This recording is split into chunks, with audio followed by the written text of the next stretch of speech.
Does God exist? Or is the material universe all that is, or ever was, or ever will be? One approach to answering this question is the cosmological argument. It goes like this: whatever begins to exist has a cause. The universe began to exist, therefore, the universe has a cause. Is the first premise true? Let's consider. Believing that something can pop into existence without a cause is more of a stretch than believing in magic. At least with magic, you've got a hat and a magician.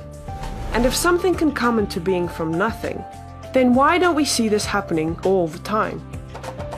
No, everyday experience and scientific evidence confirm our first premise. If something begins to exist, it must have a cause. But what about our second premise?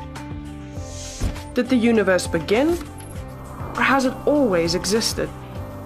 Atheists have typically said that the universe has been here forever. The universe is just there, and that's all. First, let's consider the second law of thermodynamics. It tells us the universe is slowly running out of usable energy, and that's the point. If the universe had been here forever, it would have run out of usable energy by now. The second law points us to a universe that has a definite beginning. This is further confirmed by a series of remarkable scientific discoveries. In 1915, Albert Einstein presented his general theory of relativity. This allowed us, for the first time, to talk meaningfully about the past history of the universe. Next, Alexander Friedmann and George Lemaitre, each working with Einstein's equations, predicted that the universe is expanding. Then in 1929, Edwin Hubble measured the red shift in light from distant galaxies. This empirical evidence confirmed not only that the universe is expanding, but that it sprang into being from a single point in the finite past.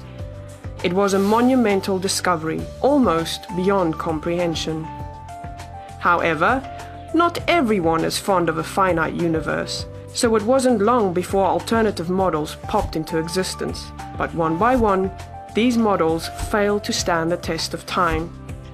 More recently, three leading cosmologists, Arvind Borde, Alan Guth, and Alexander Vilenkin, prove that any universe which has on average been expanding throughout its history cannot be eternal in the past, but must have an absolute beginning. This even applies to the multiverse, if there is such a thing. This means that scientists can no longer hide behind a past eternal universe. There is no escape. They have to face the problem of a cosmic beginning. Any adequate model must have a beginning, just like the standard model. It's quite plausible then that both premises of the argument are true. This means that the conclusion is also true. The universe has a cause. And since the universe can't cause itself, its cause must be beyond the space-time universe. It must be spaceless, timeless, immaterial, uncaused, and unimaginably powerful, much like God. The cosmological argument shows that, in fact, it is quite reasonable to believe that God does exist.